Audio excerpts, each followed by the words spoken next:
Most people think they're making progress. They're not. They're just moving. And that's why they stay busy, they stay exhausted and frustrated, and nothing actually changes. Today, I am going to give you the differences between progress and movement to help you understand better. Movement feels productive, progress changes outcomes, and most people confuse the two. They take courses, they update their resume, they start new routines, they read more books, they feel active, but their situation stays the same. That's not a motivation problem, it's a definition problem. Okay? Movement is effort without direction. Progress is effort that reduces future effort. Here's the key difference. Movement keeps you engaged. Progress changes the system you're operating in.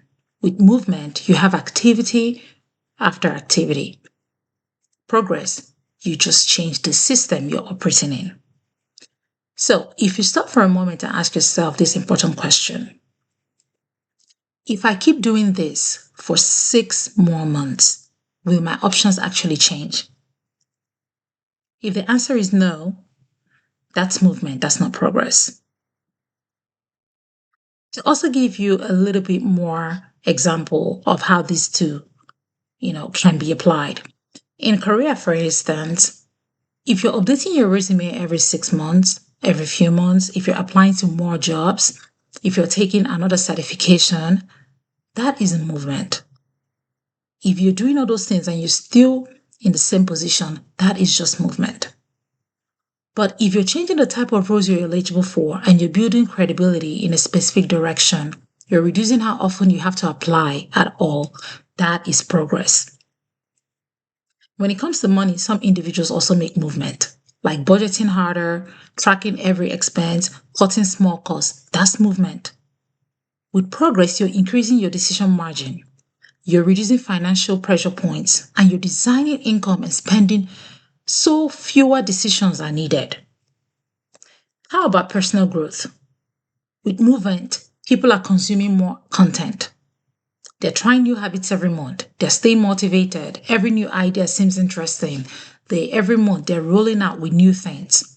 With progress, you make fewer decisions. Your life is more stable. You have clearer constraints.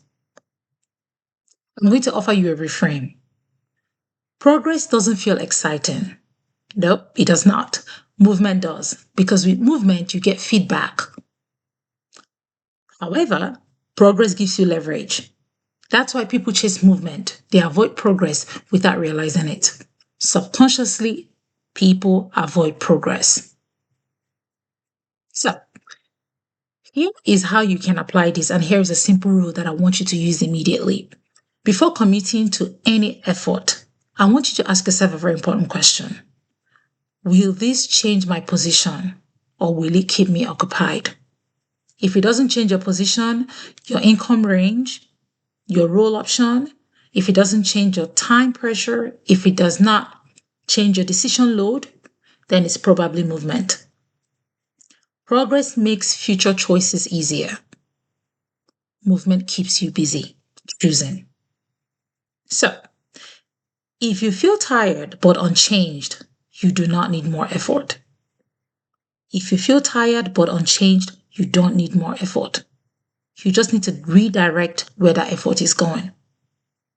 I hope you've learned something today, and I'll see you in my next video.